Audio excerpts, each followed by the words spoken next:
বলেন বলেন। যত রকমের অন্যায় অবৈধ কাজ এবং কি মিথ্যা সাক্ষী দেওয়া, মিথ্যা মামলা দেওয়া, আর একটা নাম বলেই ফেলি, যে চাঁদাবাজি করা, এটা কি এখন বন্ধ হয়ে গেছে? আরে ভাই, জিলহজ মাসে অন্তত তো আপনি একটু বন্ধ করতে পারতেন।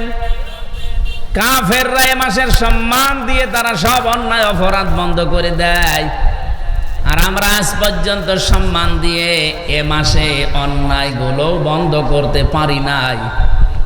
তা আপনি কি সম্মান দিচ্ছেন এ মাসকে? এ মাসে এসেছিল আজকে 12 তারিখ, আর মাত্র 18 দিন পরে মাসটা চলেও যাবে, কিন্তু আপনি কি দিলেন? যালিকা ওয়া মান ইউআযযিম শাআইরাল্লাহি ফাইন্নাহা মিন তাকওয়াল কুলুব। আল্লাহ বলেন, এটা আমার বিধান। মানুষের ভেতরে যাদের আল্লাহর ভয় কাজ করে, যাদের অন্তরে তাকওয়া আছে, তারা আমার নিদর্শনগুলোকে সম্মান দেয়। যশোর জেলার মনিরামপুর থানার অন্তর্গত মসিমনগর যুব কল্যাণ সংঘের উদ্যোগে কি লিখেছেন এখানে? একটি অরাজনৈতিক যুব কল্যাণ সংঘ। কেন এটা লেখা লাগবে? কেন ওটা কাইটি দিয়ে? এটা তো আর আগস্টের 5 তারিখের আগে নেই। আমি কি আয়াত পড়লাম দেখিস? এই আয়াতের ভেতরে আগস্টের 5 তারিখের আগে আর পরে আছে। আমরা ওইদিকে যাবো ইনশাল্লাহ।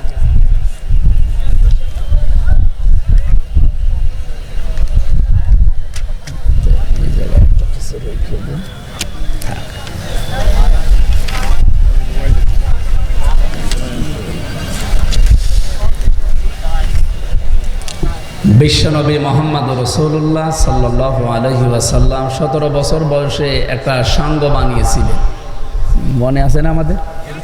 হেল্পফুল ফজল। এটা শান্তির সংঘ ছিল। এই সংঘের ভেতরে উনি মন মতো কাজ চালিয়েছিলেন 17 থেকে 40 বছর পর্যন্ত একাধারে। কাঙ্ক্ষিত শান্তি দিতে পারেন না। এই ইতিহাস কোনোদিন শোনেননি? নবীজির মতো এরকম নিষ্কলুষ মানুষ, উন্নত চরিত্রের অধিকারী, 17 বছর বয়স থেকে আরম্ভ করলেন 40 বছর, 23টা বছর একাধারে তিনি চেষ্টা চালিয়েছিলেন তার মন মস্তিষ্কের গড়া চিন্তা ভাবনা দিয়ে। কাঙ্ক্ষিত মানে শান্তি তো দিতে পারেননি। শান্তি যা ছিল ও চাইতে আরো খারাপ হয়ে গেছে। এই একই মানুষ 40 থেকে 63 হাতে পেয়েছিলেন কোরআন শরীফ। আপনি দেখেন তো 40 থেকে 63, এইটাও 23। আগেরটা কি? আগের 23-এর ফল ছিল 0, আর পরের 23-এর ফল যারা এসেছে তারা 0 ছিল না, সব হিরো হয়ে গেছে। তার ভেতরে হযরত ওমর রাদিয়াল্লাহু তাআলা আনহু অন্যতম। আমরাও যদি কোনো সংগঠন করতে চাই, সেখানে কোরআন কেন্দ্রিক যদি হয়, কোরআনে কারিমে আল্লাহ রাজনৈতিক আয়াত দিয়েছেন 918 জায়গায়। আপনি এখানে অরাজনৈতিক লিখেছেন কি বাঁচার জন্য? না, এটা আর লিখবেন না। মুসলমানদের যদি রাজনীতি করা লাগে তো কোরআন কেন্দ্রিক রাজনীতি হবে। চাঁপাইনবাবগঞ্জের আপনারা দেখেন স্বামী স্ত্রী 2 জন মুফতি আছে, মোজাদ্দেদে জামান, ভারতের কামান। এই 2 জনের ফতোয়া দেখেছি। এরা শুধু একটা দলকে ঘায়েল করার জন্য, কালার করার জন্য এখন মমতাজ তো নেই, মমতাজের অন্তত বোন আছে, ওনারা মানুষের মাঝে এটা ছড়াচ্ছেন যে কোরআন দিয়ে মানুষ রাজনীতি করে, কোরআন দিয়ে ধর্ম ব্যবসা করে একটা দল। যদিও নাম তারা ডাইরেক্ট বলে, আমি নাম নিলাম না। কোরআন দিয়ে রাজনীতি যদি কেউ না করে, সে যে দুর্নীতি করবে এ কি আর বলা অপেক্ষা রাখে? এই 54 বছরে যারা কোরআন দিয়ে রাজনীতি করে না, সে যেই হোক সে দুর্নীতিগ্রস্ত। এটা একেবারে দিনের আলোর মতো পরিষ্কার। আর কোরআন দিয়ে যারা রাজনীতি করেছে তারা যে পবিত্র থাকার চেষ্টা চালিয়েছে এবং তারা পবিত্র ছিল, এর প্রমাণ আপনাদের পাশের জেলা সাতক্ষীরার মাওলানা রিয়াসাত আলী রহমতুল্লাহ আলাইহে। এই জেলার পাশে এই যে জিগরগাছা চৌগাছার এমপি ছিল মুহাদ্দিস আবু সাঈদ রহমতুল্লাহ আলাইহে। তাদের জীবন কি পরিচ্ছন্ন না কলুষিত? এই কিছুদিন আগে বিদায় নিল, শহীদ হয়ে গেছে মাওলানা মতিউর রহমান নিজামী রহমতুল্লাহ আলাই। মন্ত্রী ছিল, মেম্বার না, চেয়ারম্যান না, উপজেলা ভাইস চেয়ারম্যান না, উপজেলা চেয়ারম্যান না, মেয়র না, এমপিও না। এমপি তো ছিল, মন্ত্রী ছিল। কি ছিল? আপনার এই মাথায় ধরবে না। একটা মন্ত্রীর আন্ডারে কত কিছু থাকে আপনি জানেন? 5টা বছর 2টা মন্ত্রণালয় চালিয়েছে, 1 টাকা তো দুর্নীতি পায়নি, আরো 36 টাকা ফেরত দিয়েছে রাষ্ট্রকে। পৃথিবীর ইতিহাসে এই প্রথম। এরা রাজনীতি করেছে কি দিয়ে বলেন তো? আপনি রাগ করলেও বাড়ি যেয়ে করেন, এখানে সত্য কথা বলবেন, কারণ এখানে কোনো মিথ্যা বলা হবে না। সত্য বললে আপনি জবাব দেবেন, আর যদি সত্য শোনার পরে কেউ জবাব না দেয় ওটা বোবা শয়তান। অন্তত রাগ হলেও জোরে জবাব দেবেন, ঠিক আছে? কয়েকদিন আগে আপনারা দেখেছেন চট্টগ্রামে একটা খাল পরিষ্কার করার জন্য 400 কোটি টাকা চেয়েছিল, যে এখন যারা দায়িত্বে আছে তারা সরকারের কাছে। বাংলাদেশ জামাতি ইসলামীর ওই এলাকার যিনি সিংহপুরুষ সাবেক এমপি আলহাজ শাহজাহান চৌধুরী হাফিজাহুল্লাহ, আল্লাহরে বান্দা বলেছে 1 টাকাও দেওয়া লাগবে না। আমরা বাংলাদেশ জামাত ইসলামী চট্টগ্রাম বিভাগ থেকে 10 টাকা 20 টাকা করে কালেকশন করে মাত্র 1 কোটি টাকা দিয়ে এই বিশাল খাল পরিষ্কার করে দেব। অলরেডি দিয়েছে। 1টা টাকা সরকারের কাছ থেকে নেওয়া লাগেনি। ধন্যবাদ দেওয়ার দরকার ছিল, প্রশংসায় ভাসছে তামাম দুনিয়া, এখন তাদের প্রশংসা করে। ওখানে যিনি চেয়েছিল 400 কোটি টাকা, সেই লোক বলছে খাল ভালো করে পরিষ্কার হয়নি। আমার মনে হয় শয়তান তো আমি দেখিনি, যদি দেখতাম তো ওই রকমই হতো। একটা টাটকা শয়তানের মতো কথা না? আপনি চাইলেন কত? 400 কোটি, আর একটা 1টা টাকা না নিয়ে 1 কোটি টাকা নিজের দলীয় ফান্ড থেকে কালেকশন করে নিজের উদ্যোগে পরিষ্কার করে দিলেও অন্তত শুকরিয়া আদায় করে আলহামদুলিল্লাহ বলার দরকার ছিল। আর আপনি বলছেন না সেরকম পরিষ্কার হয়নি। আপনার কাছে 400 কোটি টাকা দিলে পোড়াটায় হাওয়া হয়েছে, তো আর পরিষ্কার এই পরিমাণ হইতো না।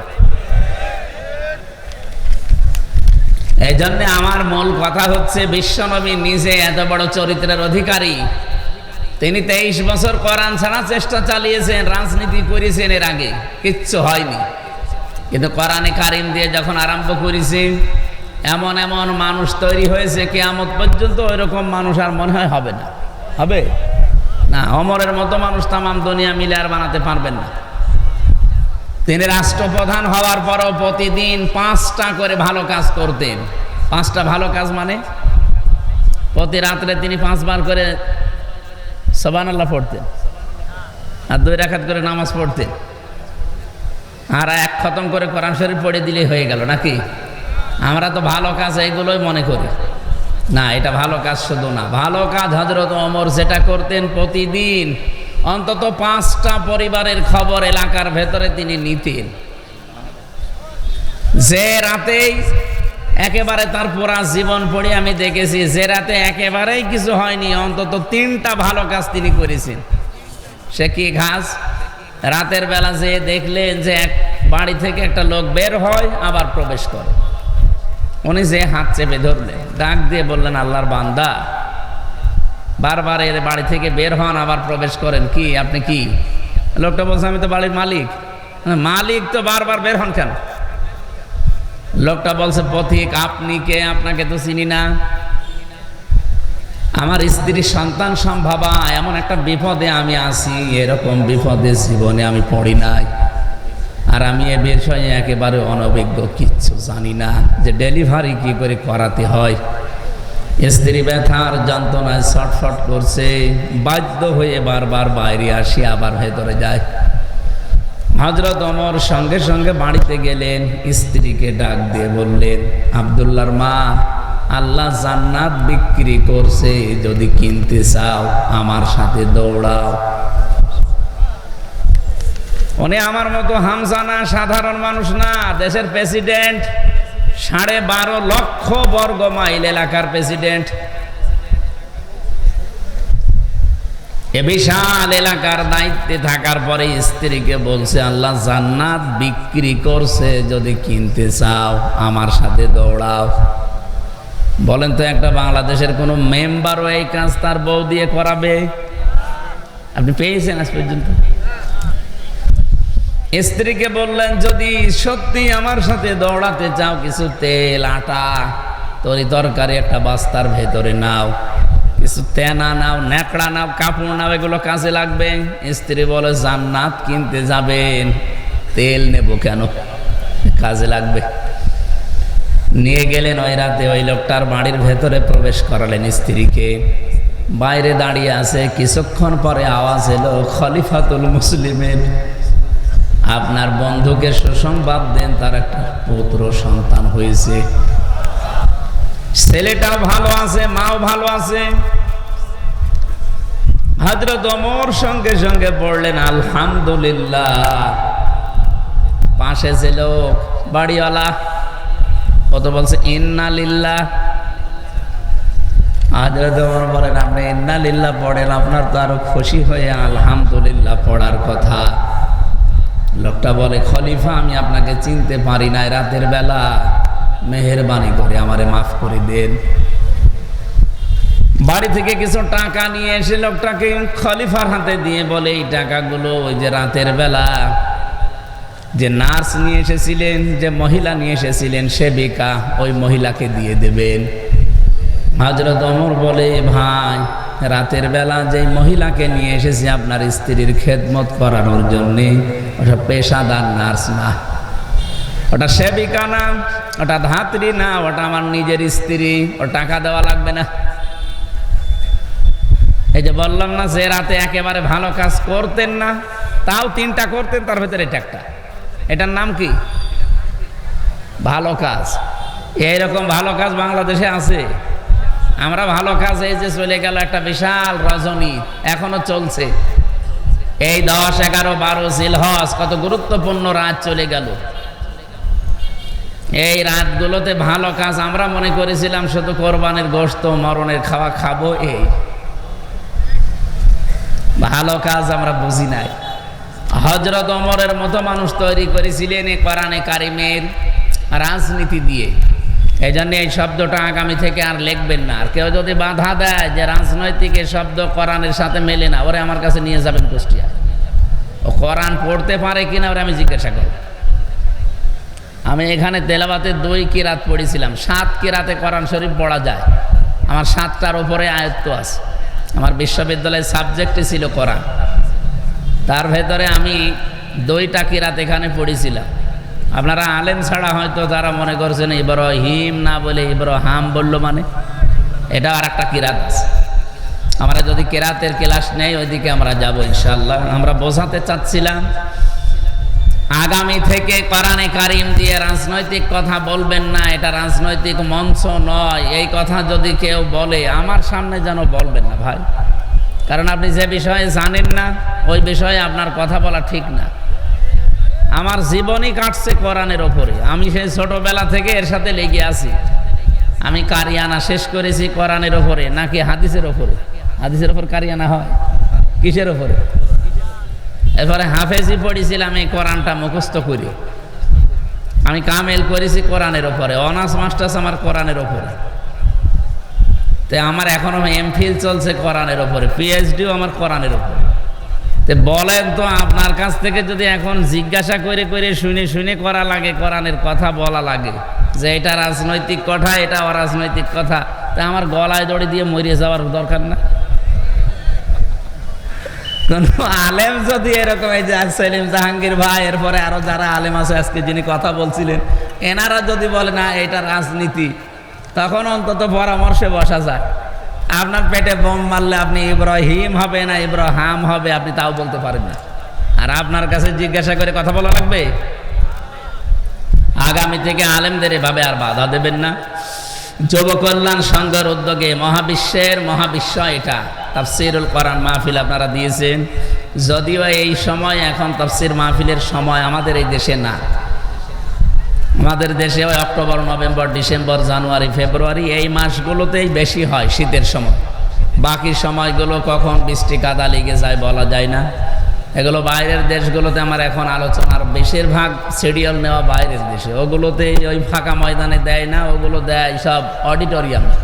এই জন্য বৃষ্টি ঝড় কাদা হলে ওদের কোনো সমস্যা নেই।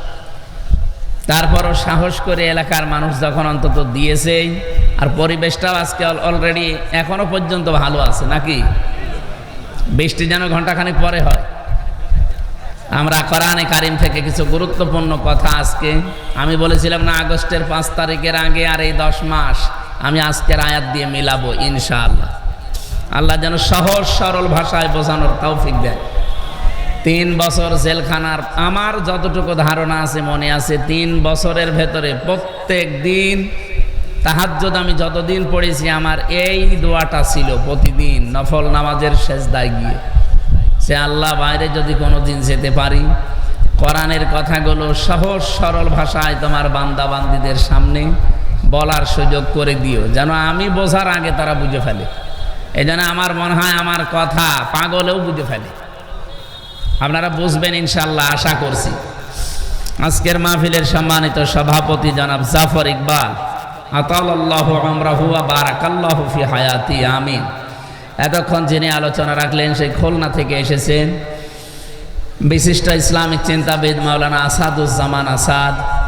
আলোচনা রেখেছেন সহকারী অধ্যাপক, সম্মিলনী ডিগ্রি কলেজ, মনিরামপুর, যশোর, বিশিষ্ট ইসলামিক চিন্তাবিদ মাওলানা সেলিম জাহাঙ্গীর, আতালাল্লাহু আমরাহু ওয়া বারাকাল্লাহু ফি হায়াতি।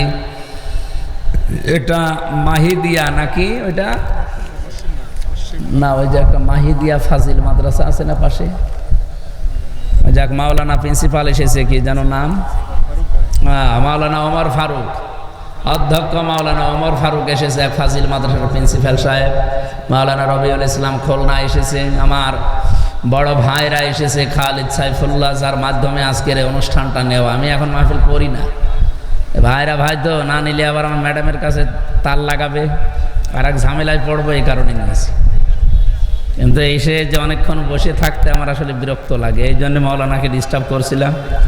উনিও ভালো কাজই করছিল, কিন্তু এই কাজটা আরও আগের থেকে করলে ভালো হতো। অভ্যাস নেই তো আমার, এই আসলেই উঠে পড়ি সব জায়গায়, এখানে এসে বসে থাকতে একটু বিরক্ত লাগছিল। আপনারা আবার অন্য কিছু মনে করেননি তো, আমি মাওলানাকে বুঝিয়ে নেব ইনশাল্লাহ। টাকা পয়সা আপনারা কি করবেন, কবরে নিয়ে যাবেন? ওনারা যে উদ্দেশ্যে চাচ্ছিল, আশা করছে আপনারা এলাকায় ওদিকে একটু খেয়াল করবেন। যে কয়দিন চোখ আছে দিয়ে যাবেন, চোখ বন্ধ হয়ে গেলে ইচ্ছা করলেও আর পারবেন না। আল্লাহ রাব্বুল আলামিন বলেন, লাআল্লি আ'মালু সালিহান ফীমা তারাকতু কাল্লা ইন্নাহা কালিমাতুন হুয়া কাইলুহা ওয়া মিন ওয়ারাইহিম বারযাখুন ইলা ইয়াউমি ইউবআসুন। এই লোকটা কিয়ামতে যখন আমার সামনে দাঁড়াবে, আমাকে বলবে, আল্লাহ একটা বার সুযোগ দাও, শুধু যাবো দুনিয়ায় আর যত ভালো কাজ আছে সব করব। আল্লাহ বলেন না, ক্বালা কাইলুম মিনহা, এটা তো তোমার কথার কথা, এরকম কথা বহু বলেছো, একটা কথাও রাখো না। সুতরাং এরকম কথার কথা আমি আর শুনতে চাই না, আর পাঠানো হবে না। এবার একটা জগৎ আছে তোমার জন্যে, বারজাখের জগৎ।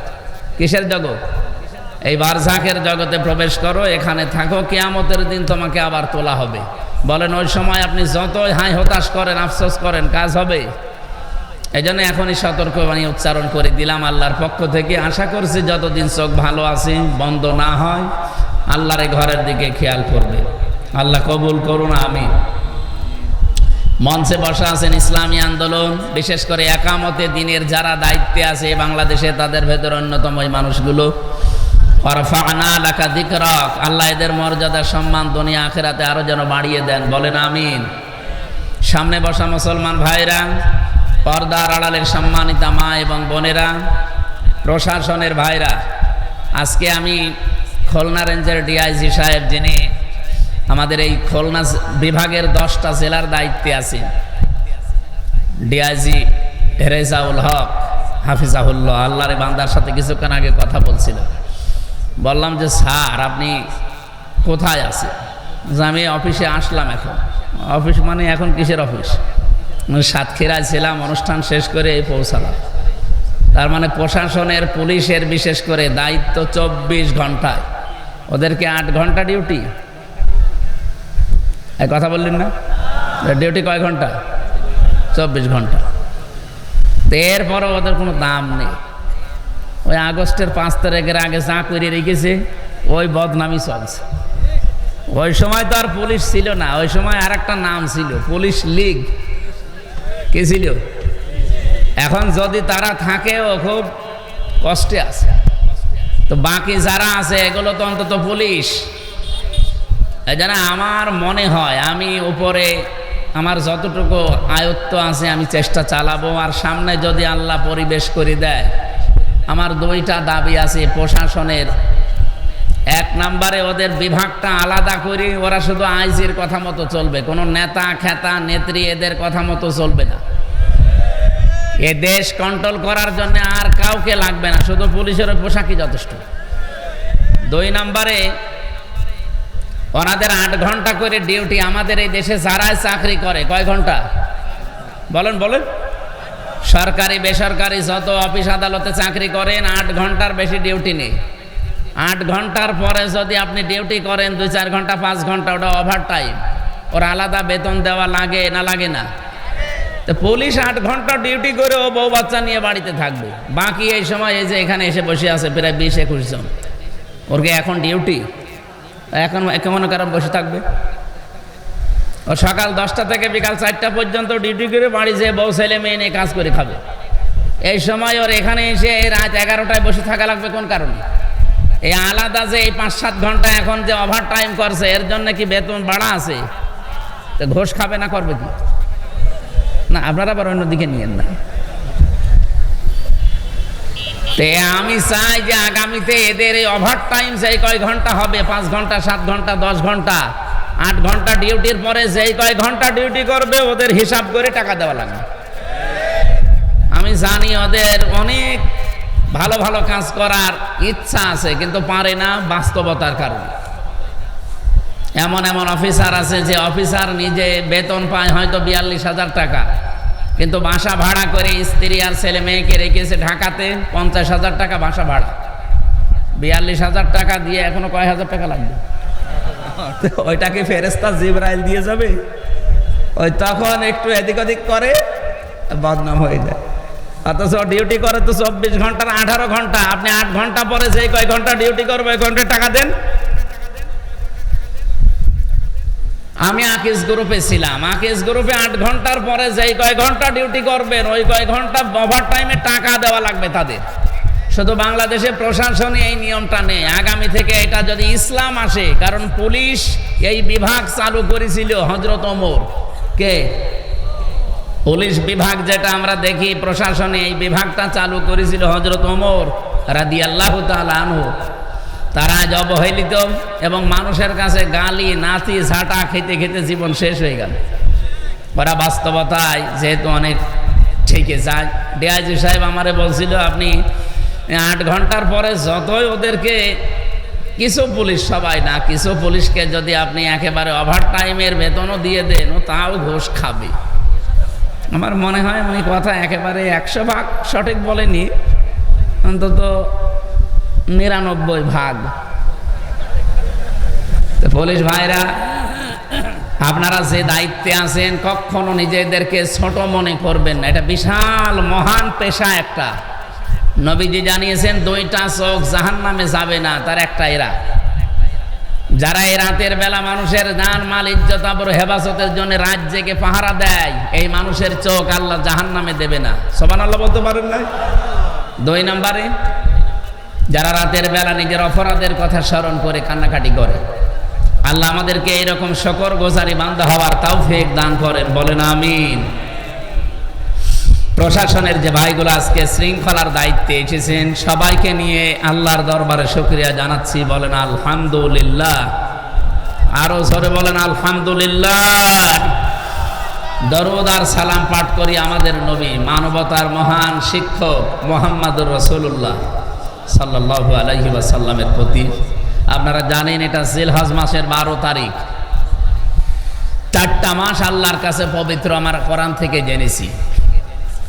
আল্লাহ রাব্বুল আলামিন জানিয়েছেন, ইন্না ইদ্দাতাশ শুহুরি ইনদাল্লাহি 12 শাহরান ফি কিতাবিল্লাহ ইয়াওমা খালাকাস সামাওয়াতি ওয়াল আরদা মিনহা আরবাআতুন হুরুম ইলা আখির আয়াত।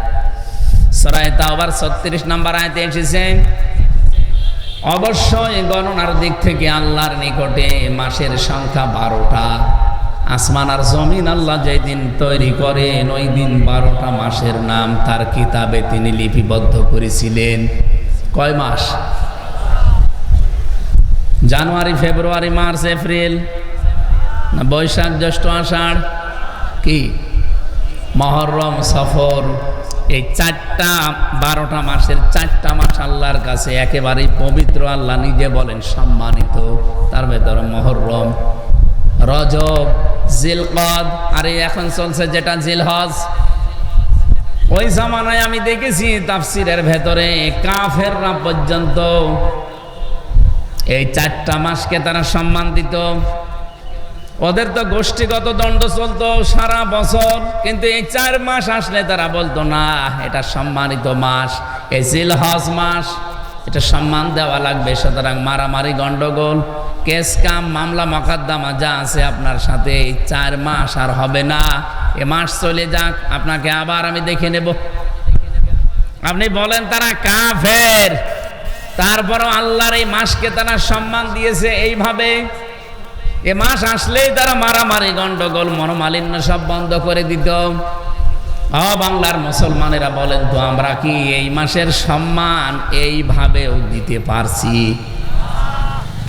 জিলহজ মাস এসেছে, এখন কি মারামারি দেশ থেকে বন্ধ হয়ে গেছে? বলেন বলেন। যত রকমের অন্যায় অবৈধ কাজ এবং কি মিথ্যা সাক্ষী দেওয়া, মিথ্যা মামলা দেওয়া, আর একটা নাম বলেই ফেলি, যে চাঁদাবাজি করা, এটা কি এখন বন্ধ হয়ে গেছে? আরে ভাই, জিলহজ মাসে অন্তত তো আপনি একটু বন্ধ করতে পারতেন। কাফেররা এ মাসের সম্মান দিয়ে তারা সব অন্যায় অপরাধ বন্ধ করে দেয়, আর আমরা আজ পর্যন্ত সম্মান দিয়ে এ মাসে অন্যায়গুলো বন্ধ করতে পারি নাই। আপনি কি সম্মান দিচ্ছেন এ মাসকে? এ মাসে এসেছিল আজকে 12 তারিখ, আর মাত্র 18 দিন পরে মাসটা চলেও যাবে, কিন্তু আপনি কি দিলেন? যালিকা ওয়া মান ইউআযযিম শাআইরাল্লাহি ফাইন্নাহা মিন তাকওয়াল কুলুব। আল্লাহ বলেন এটা আমার বিধান। মানুষের ভেতরে যাদের আল্লাহর ভয় কাজ করে, যাদের অন্তরে তাকওয়া আছে, তারা আমার নিদর্শনগুলোকে সম্মান দেয়। তাহলে এই জিলহজ মাস, এই নিদর্শন কার? এই মাসের সম্মানে 18 দিনে আপনারা আরম্ভ করবেন। যাদের সাথে মামলা মকদ্দমা চলছে বলবেন ভাই থাক, এ মাসে বন্ধ, আবার এই মাস চলে গেলে দরকার হয় যদি করা লাগে আবার আরম্ভ করব। পারবেন না বলতে? ও দেখেন আবার করবে। অনেকের কথাবার্তারা বন্ধ হয়ে আছে, 2 দিন, 5 দিন, 7 দিন, 1 বছর কথা বলে না বিভিন্ন কারণে। আরে ভাই, এটা সম্মানিত মাসকে সম্মান দেওয়া লাগবে। সুতরাং এই মাসে এই সিদ্ধান্তটা নেন যে আমি এখন থেকে আবার কথা আরম্ভ করে দিলাম। যদি ওইরকম পরিবেশ হয় এই মাস চলে গেলে আবার ওর সাথে কথা বন্ধ করে দেব। এই আমলটা আজকে থেকে আরম্ভ করবেন। যারা কথা বন্ধ করে দিয়েছেন দুনিয়ার কোনো কারণে, হ্যাঁ আখেরাতের কোনো কারণ, ওটা আলাদা, কিন্তু দুনিয়ার সাথে রিলেটেড কোনো বিষয় এর কারণে যদি আপনি সম্পর্ক নষ্ট করে কথা বন্ধ করে দেন, মুরগিতে ধান খেয়েছে এই জন্য কথা বলে না, এরকম মানুষ নেই? এরকম কোন বিষয়ে যদি আপনি কথা বন্ধ করে 3 দিনের ভেতরে মারা যান, আপনি বেঈমান হয়ে মরবেন। 3 দিন কথা না, 10 দিন, 15 দিন, 1 মাস কথা বন্ধ হয়ে আছে, এরকম মানুষ এখানে বসে আছে। হ্যাঁ, কথা বলেন না কেন? এরকম মানুষ একজন হাত তোলেন তো, 3 দিনের বেশি কথা বন্ধ হয়ে আছে অন্যের সাথে, হাত তোলেন তো। আপনার কি কি আপনার কি সমস্যা কি? হ্যাঁ, এদিকে তাকান।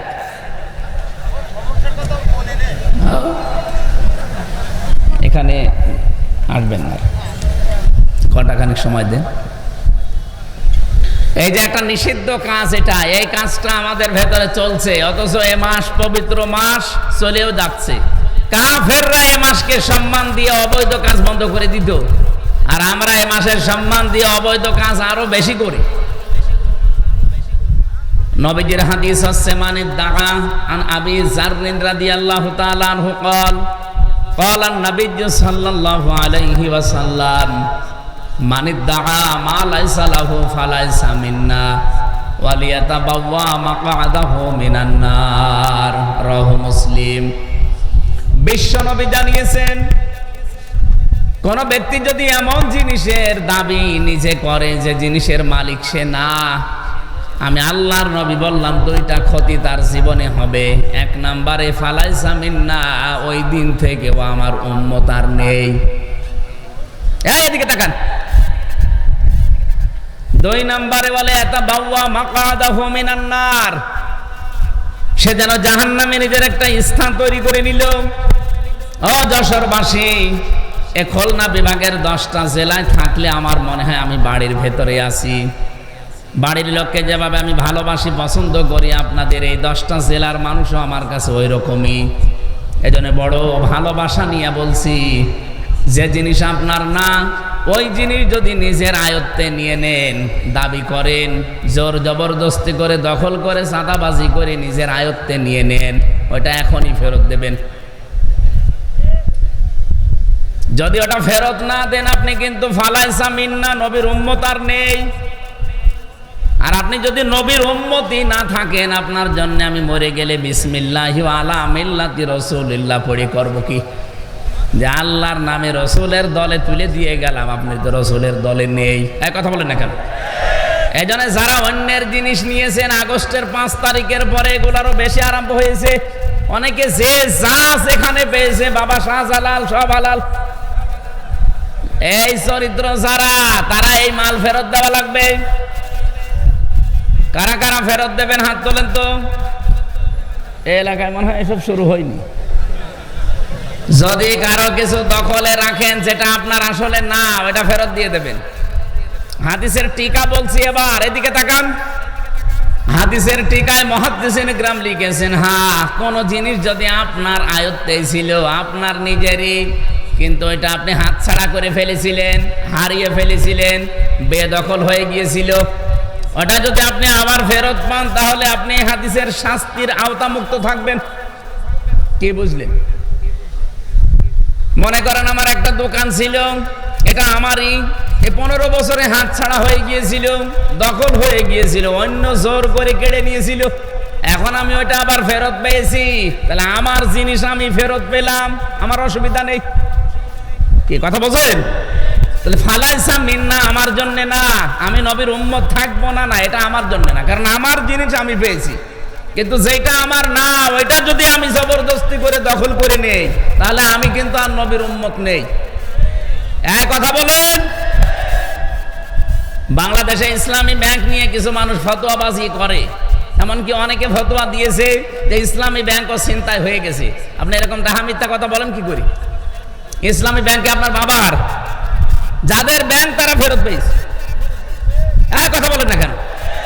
যাদের ব্যাংক তারা ফেরত পেয়েছে, তাদের মাথার ঘাম পায়ে ফেলে বানানো ব্যাংকটা। আপনার কয় টাকা আছে ওখানে? আপনার বাবা টাকা দিয়েছে? যাদের টাকার ব্যাংক তারা ফেরত পেয়েছে, আপনার সমস্যা কি? আরো আমার মনে হয় এই 15.5 বছরে যেভাবে দখল করেছিল, ডবল টাকা দেওয়া দরকার। এই 15.5 বছরে যাদের জীবন থেকে সময়গুলো কেড়ে নিয়েছে, যারা কেড়ে নিয়েছে, যেহেতু রাষ্ট্রের দায়িত্বে থেকে এগুলো কেড়ে নেওয়া হয়েছে, রাষ্ট্রের উচিত তাদের এই সময়গুলো ফেরত দেওয়া। সময় ফেরত না দিতে পারলে তাদের জরিমানা দেওয়া। যেমন এই যে জনাব এটিএম আজহারুল ইসলাম বিনা কারণে 13 বছর জেল খাটলো। এক কথা বলেন, হাইকোর্ট থেকে, সুপ্রিম কোর্ট থেকে তাকে বিনা একেবারে নির্দোষ প্রমাণ করেছে যে ওনার কোনো দোষ নেই। এই 13 বছরে ওনার তদন্ত করে দেখলাম যে কোনো দোষ পাওয়া যায়নি। বেকসুর খালাস মানে কি? কথা বলেন না কেন? বেকসুর খালাস মানে ওনার কোনো দোষ আমরা এই 13 বছর অনুসন্ধান করে পেলাম না। এই যে আমার 3 বছর রেখেছিল, আমারও বেকসুর খালাস দিয়েছে। আদালত প্রমাণ করছে যে আমির হামজার কোনো দোষ আমরা পাইনি। 3 বছর আমরা আটক করে রেখেছিলাম যে কোনো দোষ আছে কিনা, না একটা দোষও পেলাম না, এই জন্য বেকসুর খালাস দিলাম। তাহলে আমি 3টা বছর যে লস হয়ে গেল, এই বছরগুলো ঘুরিয়ে দেন। কে কথা বলছেন না কার ভাই? আমার এই বছরগুলো ঘুরিয়ে দেন। আপনি তো প্রমাণ করলেন যে আমার কোনো দোষ নেই, আপনাকে একেবারে খালাস করে দিলেন। তাহলে আমার 3 বছর ফেরত না দিতে পারলে আমার 3 বছরে যত ক্ষতি হয়েছে ওই ক্ষতিপূরণ দেওয়া লাগবে। এই জন্যই তো আমরা চাই আজহারুল ইসলামের ক্ষতিপূরণ, কারণ ওনাকে বিনা কারণে আপনি এই 13 বছরে রেখে কিছুই প্রমাণ করতে পারেননি। শেষ পর্যন্ত বললেন উনি বেকসুর খালাস। আমার একটা কথা যদি মিথ্যা হয়, বানানো হয়, অন্য কোনো উদ্দেশ্যে হয় বলেন, আমি আপনাকে এখনই পোড়াটা শেষ করে দেব। যেহেতু রাষ্ট্রে যারা দায়িত্বে ছিল তারা এই অত্যাচারটা করেছে, এই জুলুমটা করেছে, এখন যারা রাষ্ট্রের দায়িত্বে আছে তাদের উচিত হবে ওনার ক্ষতিপূরণ দেওয়া। ক্ষতিপূরণ কি দেবেন? কে? উনি তো স্ত্রী হারিয়েছে জেলখানায় থাকতে, জানাজাও পড়তে পারেনি, এনার স্ত্রীটা ফেরত দেন। এমনকি 13 বছরে উনি জীবন থেকে যা যা হারিয়েছে সবগুলো রাষ্ট্রের উচিত ফেরত দেওয়া। আর যাদের কারণে নষ্ট হয়েছে তাদেরকে উনি যদি মাফ না করে, আল্লাহ তাদের মাফ করবে না, কারণ তারা অপরাধ আল্লাহর কাছে করে না, অপরাধ করেছে আজহার সাহেবের কাছে। কথা বলেন না কেন? আমার 3টা বছর আপনি কেড়ে নিয়েছেন, এখন যদি বলেন আল্লাহ কাবা শরীফ ধরে মাফ চাই, আমারে মাফ করে দেন, আপনাকে মাফ করবে মানে? আপনি কি আল্লাহর কাছে দোষ করেছেন? দোষ করেছেন হামজার কাছে, আগে আমার কাছে মাফ চান। আমি যদি মন থেকে বলি ঠিক আছে যান, যা হয়েছে হয়েছে, মাফ করে দিলাম। সেদিন ওসি সাহেব, যেটা আমার মামলার আয়ু ছিল, মাদারীপুরে বাড়ি, কল দিয়েছিল, বলছে হুজুর মাফ করে দিয়ে। আমি মাফ তো করে দেওয়ার জন্য আমি রাজি আছি, কিন্তু আমার টাকা ফেরত দেন। আপনি যে 3টা বছরে কত টাকা নিয়েছেন আমার বাবার কাছ থেকে, টাকাগুলো আমাকে ফেরত দেন। আর আকিস গ্রুপের কাছে নিয়েছেন 32 লাখ, এই টাকাগুলো ফেরত দেবেন, এরপরে বলবেন মাফ করে দি যান। আমি মাফ করে দিলাম, টাকা ফেরত না দিলে কোনো মাফ নেই। আপনি দোষ করবেন একজনের কাছে আর মাফ চাবেন আর একজনের কাছে, হয় এই দেশে তো এইটাই চলে।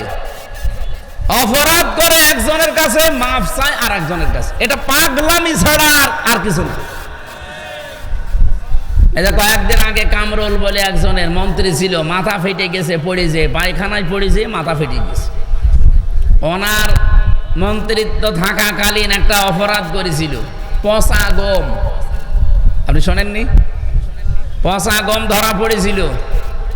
ওই সময় যদি উনি জনগণের কাছে মাফ চাইতো, বলে না তদন্ত করা লাগবে। কি তদন্ত করবেন? যাদেরকে কমিটিতে রাখবেন সব তো ঘুষখোর, ওদেরকে তো তদন্ত কমিটিতে রেখে ঘুষ ঘাস দিয়ে আবার আল্লাহর ওলি ফ্রেশ হয়ে যাবে। কিন্তু ওই সময় যদি বলতো ঠিক আছে আমার ভুল হয়ে গেছে, যেভাবেই হোক আমি ভুল করে ফেলেছি, আমি মাফ চাই, আমারে মাফ করে দেন, দেশের 18 কোটি মানুষ। আরে 18 কোটি মানুষ যদি মাফ করে দিত, আল্লাহ আপনাকে মাফ করে দিত। কথা বলেন না কেন? তওবাটা বাংলাদেশে যা ভেজাল, বিশেষ করে ভারত, বাংলাদেশ আর পাকিস্তান, এই 3টা দেশে তাওবা নিয়ে একেবারে পুরাটা চলছে। মানে কি বলবো, আর তাওবা হয় না আমাদের। তাওবা আর ইস্তেগফার এক জিনিস না। সব সময় আপনি ইস্তেগফার করতে পারেন, আস্তাগফিরুল্লাহ আস্তাগফিরুল্লাহ আস্তাগফিরুল্লাহ পড়েন, কিন্তু তাওবা এটা কিন্তু মারাত্মক জিনিস। নবীজি বলেন কোন মানুষ যদি তাওবা করে, আমারে ওয়াজে বসে বাড়ছে 11টার আগে একটা লোক উঠবেন না। নবীজি বলেন 1 নম্বরে কোন মানুষ যদি তাওবা করতে চায়, সে যেন বলে আমি অপরাধী। আমি কি বলেন? বলেন। এখন এই অপরাধী বলবেন কার কাছে? না না, এই তো ভেজাল এই জায়গায়। তো কিছু হলে কাবা শরীফে চলে যাচ্ছে, গিলাপ ধরে কান্নাকাটি করছে। অপরাধী যারা, তারা অপরাধ স্বীকার করবে, তার কাছে অপরাধ করেছে যার কাছে। আরো আসতে বলেন। এই 15.5 বছরে যারা দায়িত্বে ছিল তারা অপরাধ করেছে না করেনি? আপনার কাছে যদি নাও করে, আমার কাছে করেছে, কারণ আমার এখন 33 বছর বয়স। 18 বছর থেকে আমি ভোট দিতে যদি আরম্ভ করতাম 3 বার ভোট দিতে পারতাম। 18 থেকে 33 কত হয়? 15 বছরে 3 বার ভোট হয়। আমি 3 বার ভোট দিতে পারতাম, একবারও পারি নাই। তা আমার এই অধিকারটা যে আপনি নষ্ট করলেন, আমার হক যে আপনি মেরে খেলেন, আর এখন যদি আপনি বলেন আল্লাহ আমারে মাফ করে দেন, আপনার মাফ হবে কি করে? আপনি তো আর আল্লাহর কাছে দোষ করেননি, আপনি ভোট মেরেছেন হামজার। বলেন, ভেতরে থাকাকালীন একটা ওসি ছিল আমার সাথে, 8 বছর তার জেল। উনি একদিন আমার কাছে এসে বলছে, হুজুর আমি একটা তাওবা করেছি, দেখেন তো আমার তওবা হয়েছে কিনা। কি তওবা? যে নির্বাচন গেল, রাত 12টার পর থেকে আমার দল লোকজন নিয়ে আমি ভোট কাটা আরম্ভ করলাম। বাক্সগুলো ভর্তি করে জায়গা মতো পাঠিয়ে দিলাম। ফজরের আজান হওয়ার পরে আমরা সবাই ওযু করলাম, গোসল করলাম, পাক পবিত্র হয়ে 2 রাকাত তাওবার নামাজ পড়লাম। এরপরে বললাম আস্তাগফিরুল্লাহ, আমার এই তাওবা হয়েছে না। এটা ইয়ার কি হয়েছে? কারণ আপনি তাওবা করছেন আল্লাহর কাছে, আপনাকে দোষ আল্লাহর কাছে করেছেন। আল্লাহ ভোট দেবে?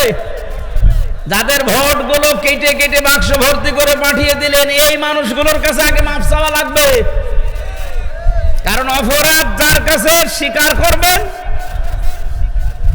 আপনার জন্য একটা দুঃখের সংবাদ আছে, কারণ আপনার 8 বছর জেল, কমপক্ষে 5 বছর আপনার জেল খাটা লাগবে। কারণ এই যে 9 মাসে বছর, তো 5.5 বছর আপনাকে জেল খাটার পরে যখন আপনি বাইরে যাবেন, যে দেখবেন বহু হামজা মরে গেছে। কি কথা বলেন না কেন? কত হামজাকে আপনি পাবেন না, কত হামজার বউকে পাবেন না, তারা অলরেডি মরে গেছে। আপনি তাদের কাছে মাফ চাবেন কি করে? বলেন, এই 15.5 বছরে কত মানুষ ভোট না দিয়ে তার এই অধিকার, এটা অধিকার না? এই অধিকারটা আপনি না দেখাতে পেরে মরে গেলেন।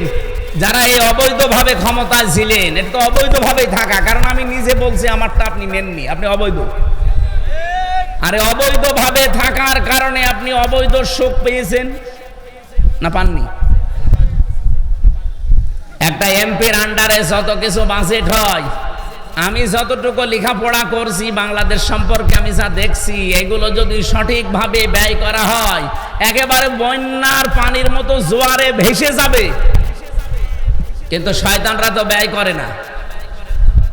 25-26টা হাত বদল হতে হতে যদি 3 কোটি টাকা বাজেট হয়, 300 টাকার কাজ হয়, বাকিগুলো সব আল্লাহর ওলিরা খেয়ে ফেলে।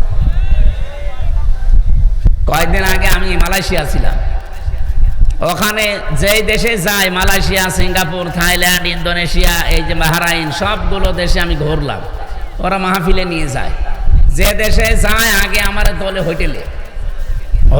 ওই তো প্রায় 20 তলা, 30 তলা, 40 তলা হোটেল। লিফট দিয়ে নিচে নেমে আসি, মেহমান খানা সেখানে ওই যে নিচে বসে আছে, ওখানে যে একটু চা নাস্তা করবো, দেখি আল্লাহর ওলি বসে আছে। না কি আপনি এখানে কেন? হুজুর আমি আগেই পালিয়েছি। কবে? 3 তারিখে। আমি জানতাম যে দেশের অবস্থা ভালো না, এই জন্য আগেই পালিয়েছি।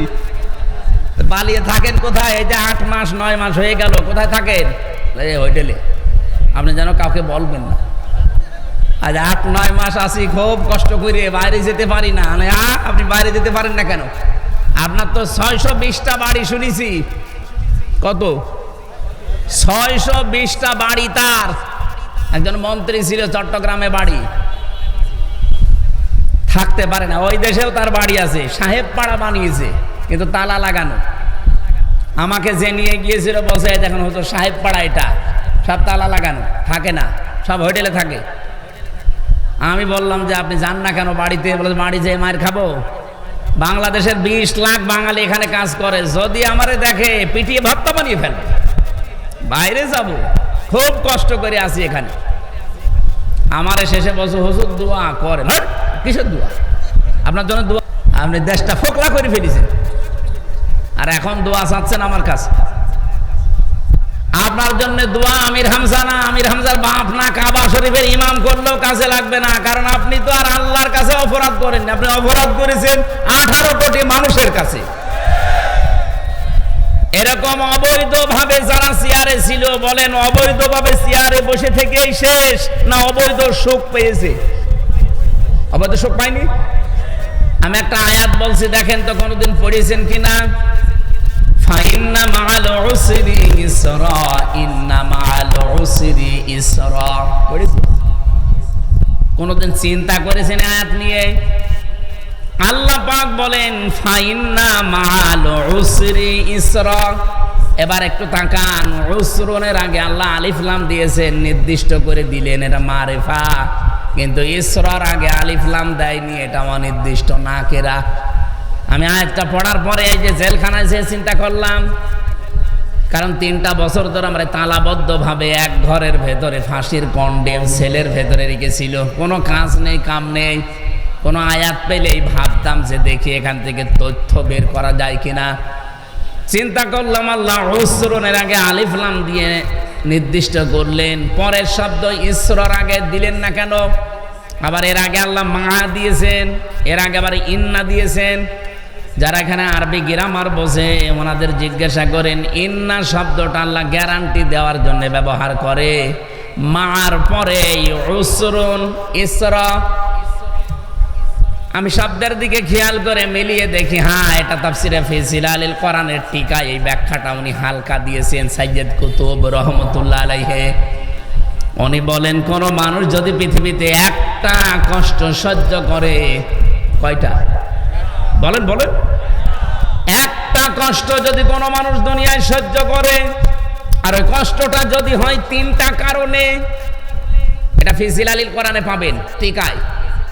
একটা কষ্ট আপনি যদি দুনিয়াতে সহ্য করতে পারেন, আর ওই কষ্টটা যদি হয় 3টা কারণে, তাহলে একটা কষ্টের জন্য ইসরা যেহেতু মারিফা না, এটা নাকেরা, আল্লাহ কমপক্ষে 10 থেকে 70টা শান্তি, সুখ, কল্যাণ, সহজ বিষয় আপনাকে দুনিয়া আখিরাতে দান করবে।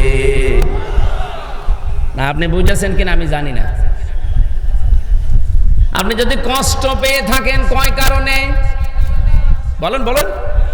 কষ্ট পেলে আপনি সুখ পাবেন তা না। কষ্ট তো হাতিনাও পেয়েছে, কি পাইনি? যাওয়ার দিন কি কান্না দেখেছি?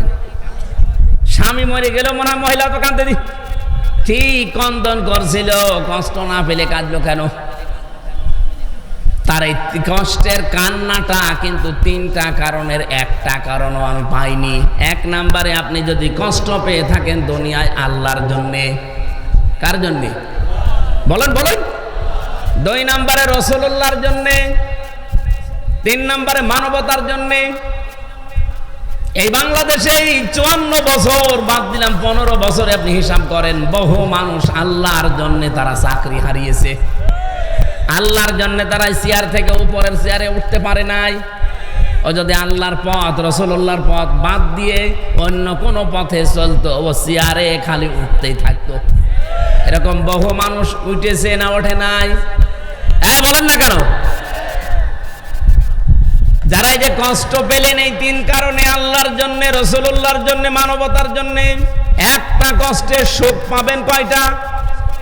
70টা। বলেন বলেন, আরো জোরে বলেন। সিস্টেমের পরের আয়াতে দেখেন, যেটা আল্লাহ রিপিট করেছেন, ইন্না মাআল উসরি ইসরা। মা মানে কিন্তু পরে না, মা মানে কি? সঙ্গে, সাথে। আল্লাহ বলেন কোন মানুষ যদি একটা কষ্ট দুনিয়ায় সহ্য করে, কমপক্ষে তার সাথে সঙ্গে 70টা সুখ, শান্তি, কল্যাণ, স্বস্তি, নিরাপত্তা আমার আল্লাহ রেডি করে রেখেছেন। বলেন সুবহানাল্লাহ। এবার আমি আরেকটা ব্যাখ্যা বলছি, একটু তাকান। কোন মানুষ যদি দুনিয়াতে একটা সুখ ভোগ করে, আর ওই সুখটা যদি হয় অবৈধ সুখ, একটা সুখের কারণে কমপক্ষে 70টা দুঃখ তাকে ভোগ করা লাগবে। এই 15 বছরে যারা সুখ ভোগ করেছেন, কমপক্ষে মনে করেন 50টা।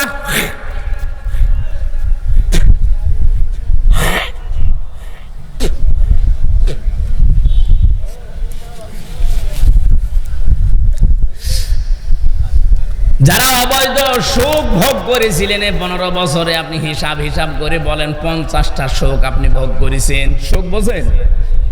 শোক বোঝেন না? এই শোকগুলো যারা ভোগ করলেন 50টা, এক একটা শোকে যদি 70টা করে অশান্তি আপনি ভোগ করতে, আল্লাহ তো আপনাকে দেবেই, কারণ মা আছে। আপনি হিসাব করে বলেন তো 50টা সুখে দুঃখ হবে কয়টা? 3,500। কিসের 350? 3,500। হ্যাঁ, শূন্যটা কম হয়ে গেছে। 3,500 দুঃখ, কষ্ট, অশান্তি, অপমান, অপদস্থ হবেন। এরপরে আপনার অন্য কিছু। হাসিনা যে সফল হতে পারে না এই 10 মাসে, এই কারণে ও কিন্তু 28 বার কমপক্ষে তৈরি করেছে ষড়যন্ত্র। এই 10 মাসে একবারও সফল হতে পারেনি, কারণ যত অবৈধ সুখ ভোগ করেছে, এক একটা অবৈধ সুখের জন্যে অন্তত 50টাও যদি সুখ পায়, 50টা না 50,000 পেয়েছে, কি মসে থাকবো। মাওলানা মামুনুল হক আর আমির হামজা এই দুইজনের লাল দাগ দিয়েছিল যে এদের যেন জামিন না হয়। বলেন সুবহানাল্লাহ। 3টা বছর মামলাটা 28 বার তুলেছে। সিএমএম কোর্ট, জজ কোর্ট, হাইকোর্ট মিলে 28 বার না। অথচ এই মামলা আগস্টের 5 তারিখের পরে শুধু তুলতে দেরি, মামলা জামিন না পুরা খারিজ করে দিয়েছে।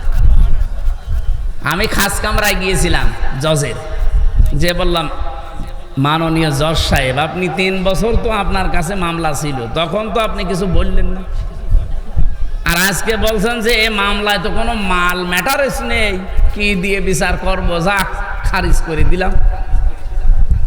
আগে কি মাল ছিল এই 3 বছর? না হুজুর। না হুজুর মানে তখন জামিন দিলে তো আমার 3 বছর জেলে থাকা লাগে না। হুজুর কিছু করার নেই, আমার হাত বাঁধা ছিল। কি ছিল?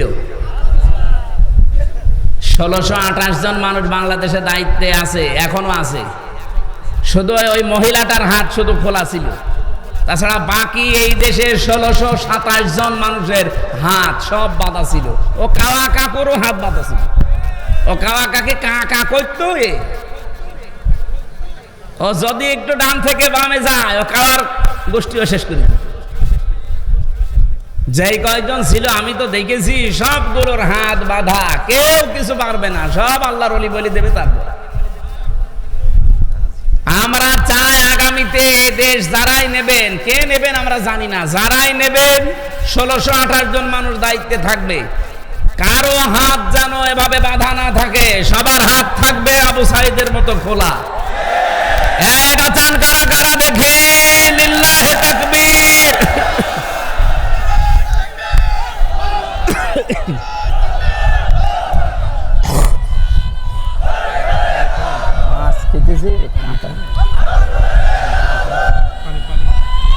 পানি না, মানে মাছ খেতেছে কাঁটা বিধি, এই জন্য ঝামেলা হচ্ছে।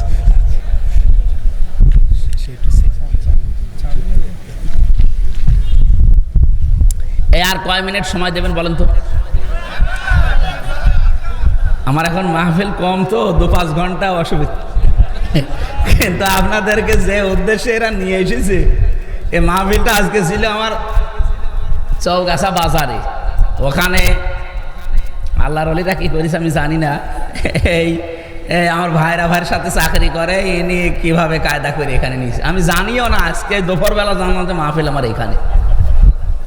আমি তো সেই কুষ্টিয়া থেকে আসার সময় মনে করছি যে আমার চৌগাছা মাহফিল, তো চৌগাছা আসার বছর এখানে না, আরো দূরে কোথায়, মনিরামপুরে। দেখ হয়ে গেছে যখন, আর এটা একটা উদ্দেশ্য নিয়ে দিয়েছে। আমরা আয়াতে যাচ্ছি, তাফসীর মাহফিল শোনার জন্যই তো এসেছেন নাকি?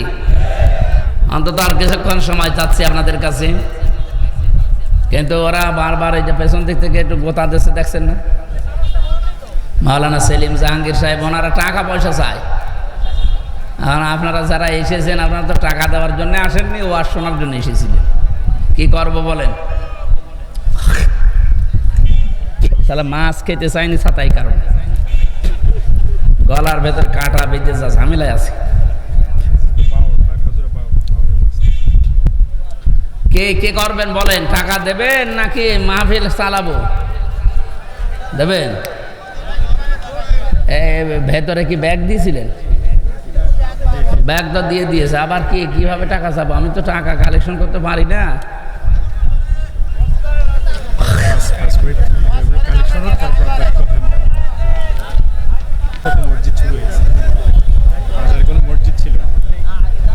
এখানে একটা বাজার আছে, শুনলাম এই বাজারে কোনো মসজিদ ছিল না, মসজিদ বানানোর চেষ্টায় আছেন।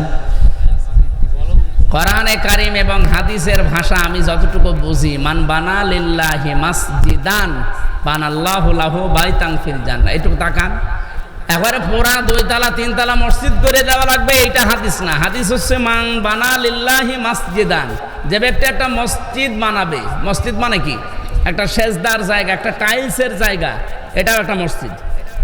সুতরাং একটা টাইলসের জায়গা পরিমাণে এতটুকুর যা খরচ হয়, এরকম যদি 500 টাকা 1000 টাকা খরচ লাগে একটা টাইলস দিতে, এই পরিমাণের জায়গাও যদি কেউ কমপ্লিট করে দেয়, সে একটা মসজিদ বানানোর সওয়াব পাবে। আল্লাহ জান্নাতে তার জন্য ঘর বানাবে।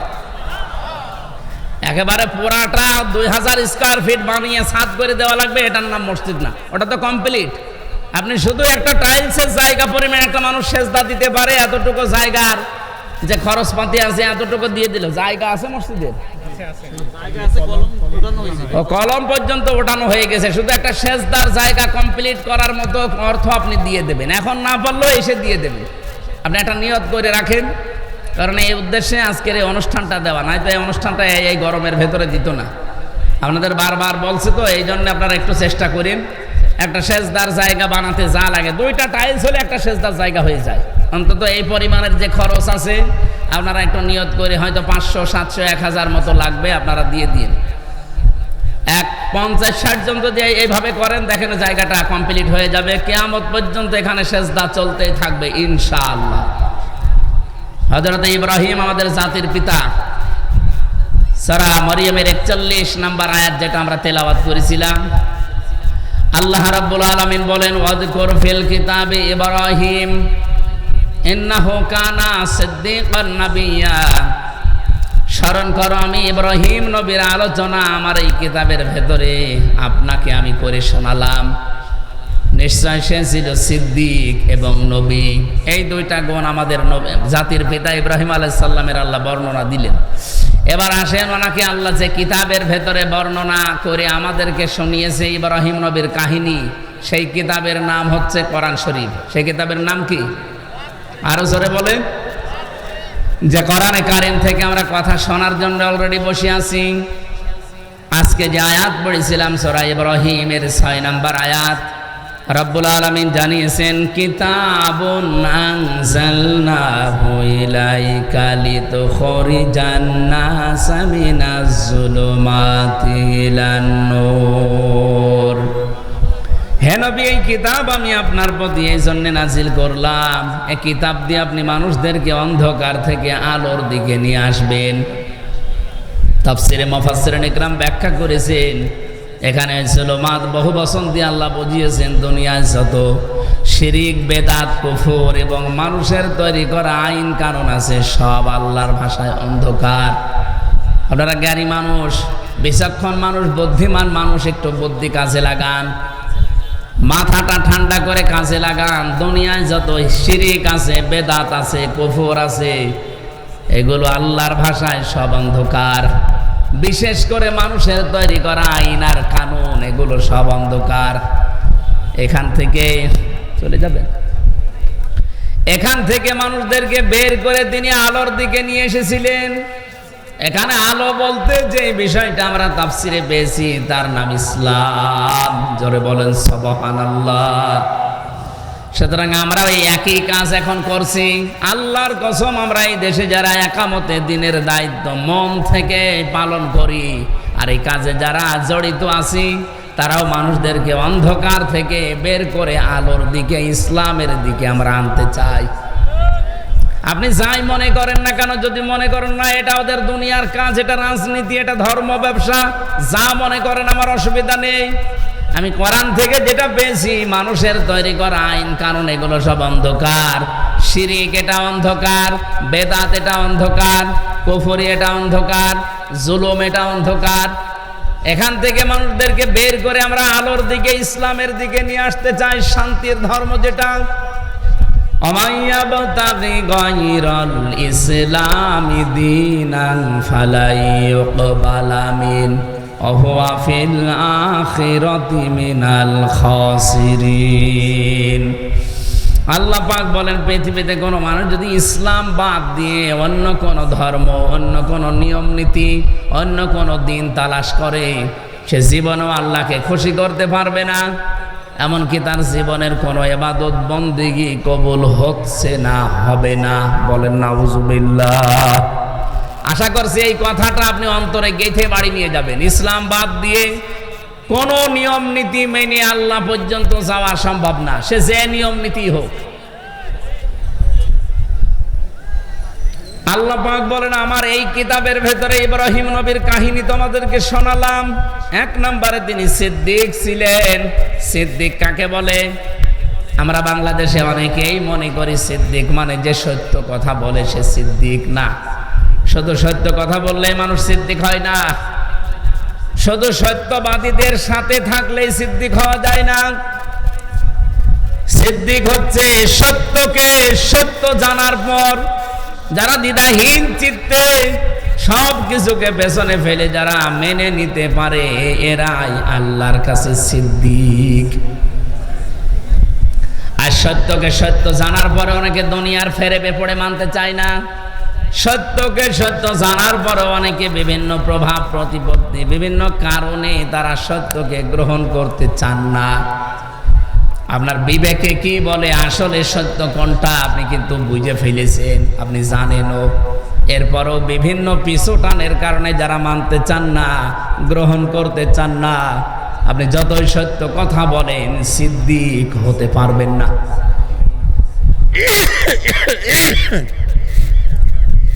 হযরত আবু বকর আমাদের মতোই মানুষ ছিলেন। নবীজির মেরাজের ঘটনাকে যিনি যখন বিশ্বাস করে নিলেন দ্বিধাহীন চিত্তে, প্রশ্ন ছাড়া, বিশ্বনবী ওই দিন বলেছিলেন, আবু বকর, মেরাজের কাহিনী বলতে গিয়ে আল্লাহ নিজে পর্যন্ত আশ্চর্য হয়ে গেছে, আর তুমি কোনো প্রশ্ন ছাড়া এত বড় বিশাল কাহিনী বিশ্বাস করে নিলে। আজকে থেকে তোমারে আমি খালি হাতে ফেরত দিতে পারি না। তোমার নামে আজকে আমি নবী একটা লকব লাগিয়ে দিলাম। তুমি শুধু আবু বকর না, এখন থেকে তুমি আবু বকর সিদ্দিক। বাংলার মুসলমানেরা, বিশেষ করে যশোরবাসী, ভালো করে শুনবেন এটা। শুধু সত্য কথা বলেই কিয়ামতের দিন যে চারটা কাতার আল্লাহ বানাবে, মিনান নাবিয়িনা ওয়াস-সিদ্দিকিনা ওয়াশ-শুহাদাই ওয়াস-সালিহিন, এই চার কাতারের প্রথম কাতারে তো যেতে পারবেন না, নবীরা থাকবে। দুই নম্বরে সিদ্দিকরা, যারা সত্যকে সত্য জানার পরে দুনিয়ার সব পেছনে ফেলে যারা গ্রহণ করে নেয়, এরা কিয়ামতের দিন সিদ্দিক মানে আবু বকরের সাথে উঠবে। আর সেই সুযোগ এখন বাংলাদেশে যাচ্ছে। সত্যকে সত্য আপনি জানেন, বলছেন, আপনি সত্যি বলেন তো সত্য কোনটা আপনি জেনে ফেলেছেন, বুঝে ফেলেছেন, এরপরও আপনি মানতে চান না কেন? জাতির পিতা ইব্রাহিমকে আল্লাহ এমনি সিদ্দিক দেয়নি, তিনি সত্যকে অনুসন্ধান করেছিলেন। আমাদের মতো মুসলমানের ঘরে তার জন্ম হয়নি, তার জন্ম হয়েছিল মুশরিকের ঘরে। তার বাবা মূর্তি বানাতো, এজন্য নামই ছিল আজর। তিনি আকাশের তারকা দেখলেন, বললেন এটা আমার রব হবে। চন্দ্র দেখলেন, বললেন রব হবে। সূর্য দেখলেন, বললেন রব হবে। যখন সব ডুবে গেল, বলেন না, যেগুলো জিনিস ডুবে যায়, অস্তমিত হয়ে যায়, যার কোনো অস্তিত্ব নেই, আমি ওটা মানি না। ইন্নী ওয়াজ্জাহাতু ওয়াজহিয়া লিল্লাযী ফাতারাস সামাওয়াতি ওয়াল আরদা হানিফা ওয়া মা আনা মিনাল মুশরিকিন। হে আমার জাতির লোকেরা, আমি সত্য অনুসন্ধান করছিলাম, আজকে পেয়ে গেছি। আমি আমার এই চেহারাকে, আমার এই মুখকে আমি আল্লাহর দিকে একনিষ্ঠভাবে ঘোরালাম। শুধু ঘোরাইনি হানিফা, একনিষ্ঠভাবে ঘোরালাম।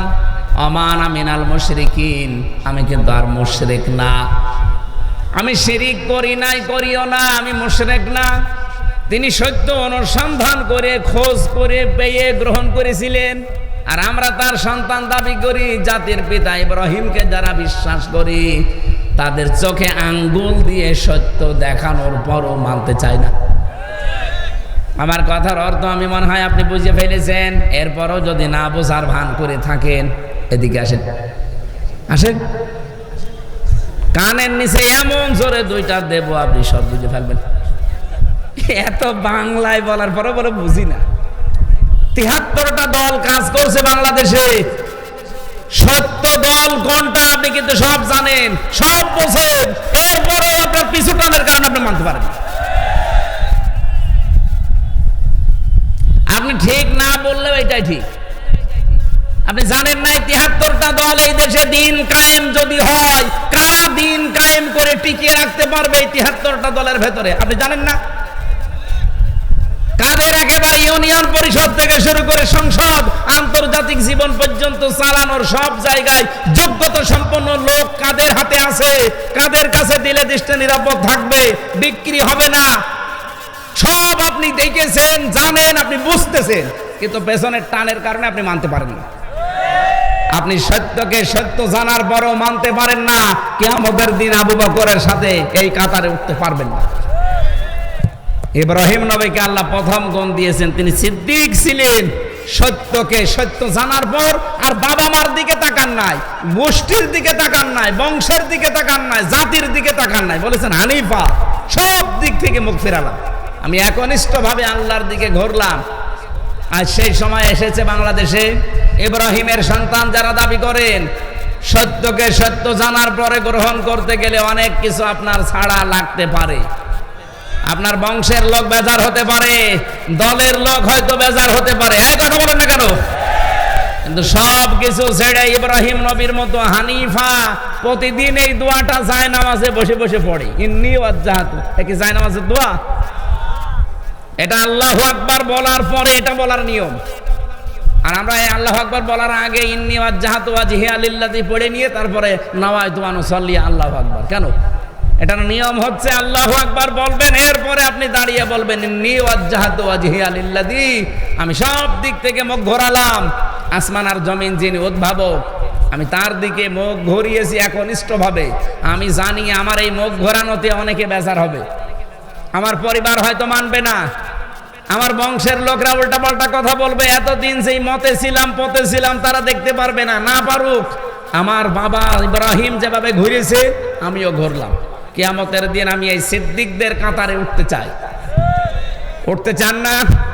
এটা কি অত সহজ? যত সহজে বললাম, আমার দ্বারা অত সহজ না, আমার হামজার দ্বারা অত সহজ না, এটা অনেক কঠিন বিষয়।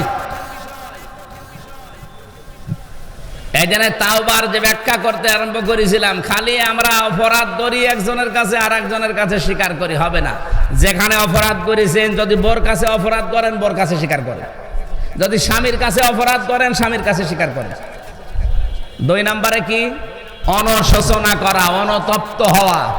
3 নম্বরে জীবনে আর এই কাজ আমি করব না এই ভেবে ছেড়ে দিয়ে চলে আসা।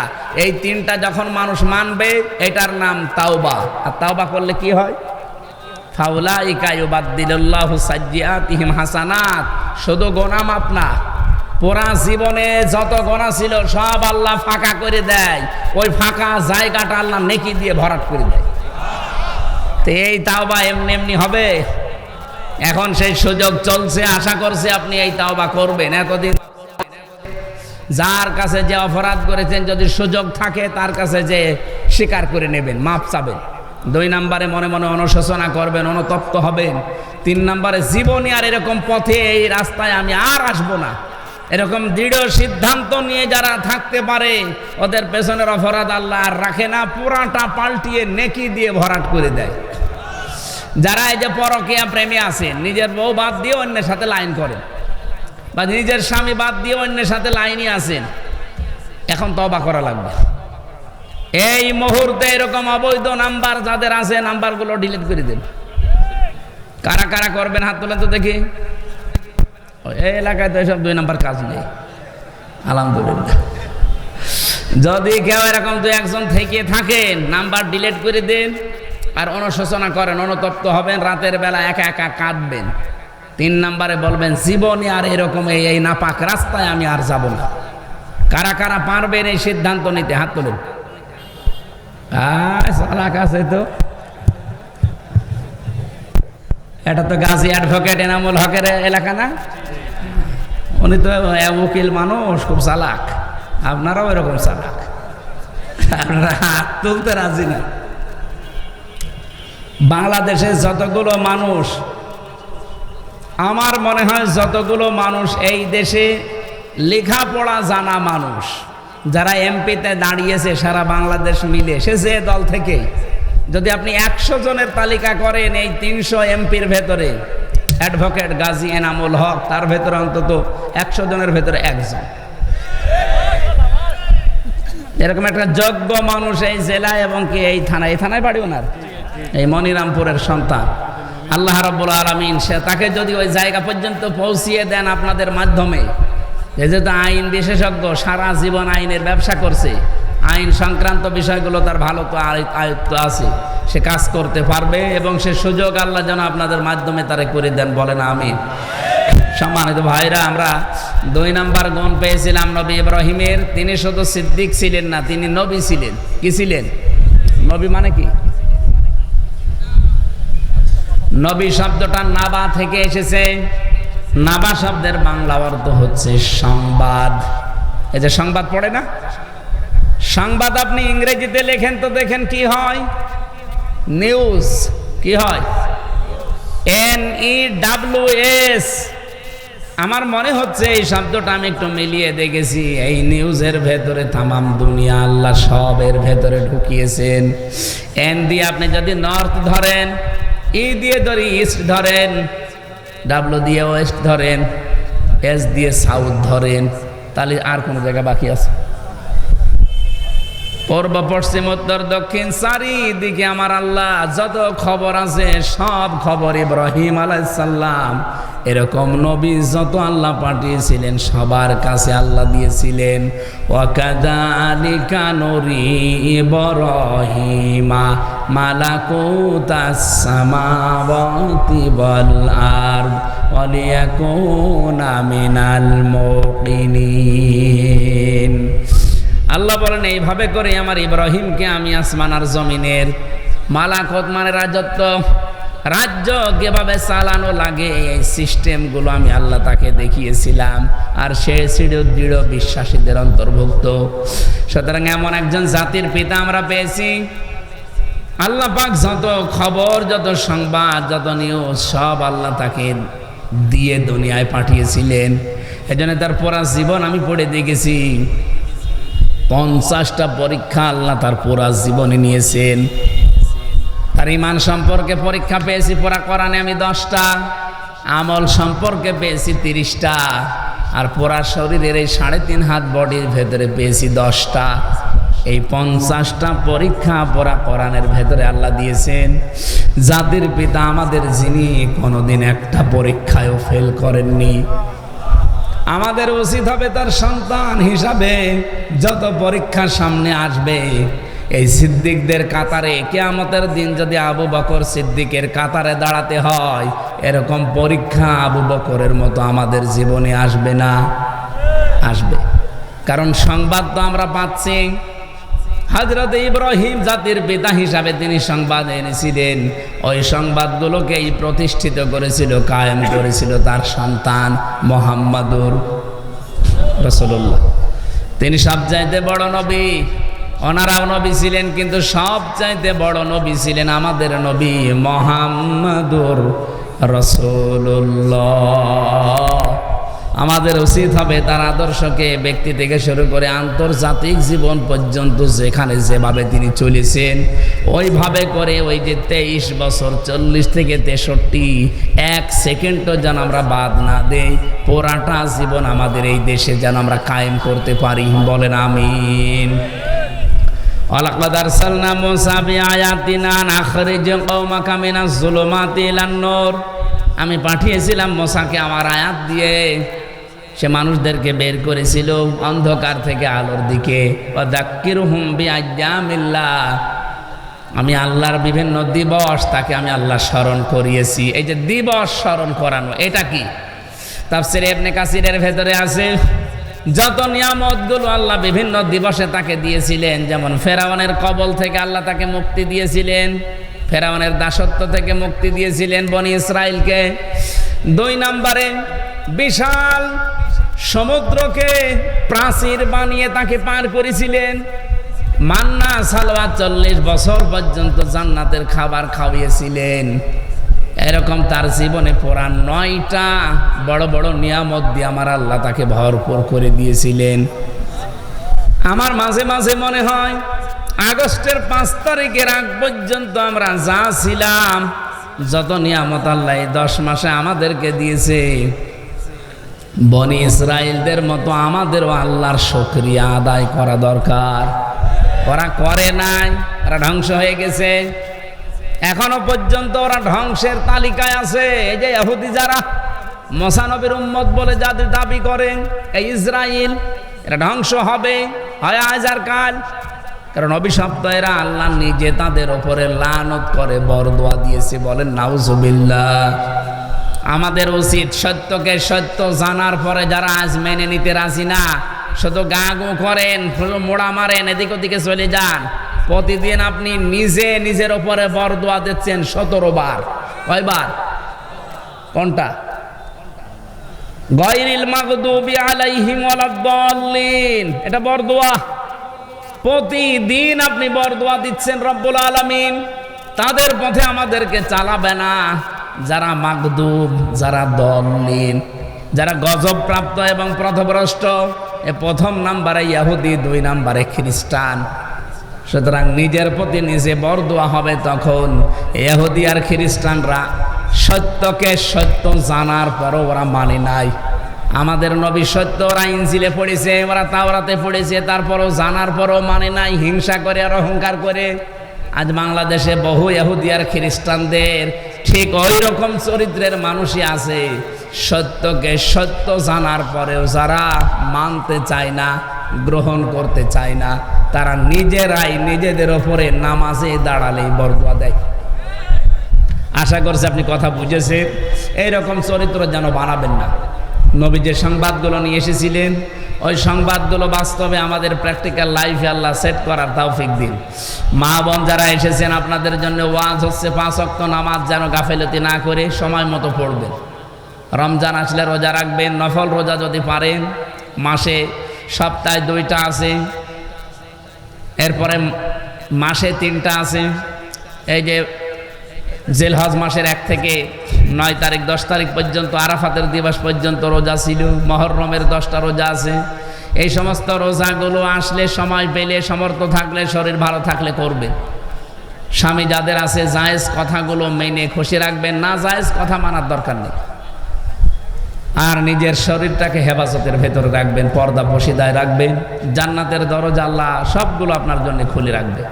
আল্লাহ আমাদেরকে আয়াত থেকে যে শিক্ষাটা দিতে চেয়েছিলেন, যতগুলো নিয়ামত আমরা পেয়েছি, এই সমস্ত নিয়ামতগুলো যেন সামনে বনি ইসরাইলদের মতো না হয়ে আমরা যেন মুহাম্মদ রাসূলুল্লাহর উম্মত আবু বকরের মতো হতে পারি। জোরে বলেন আমিন।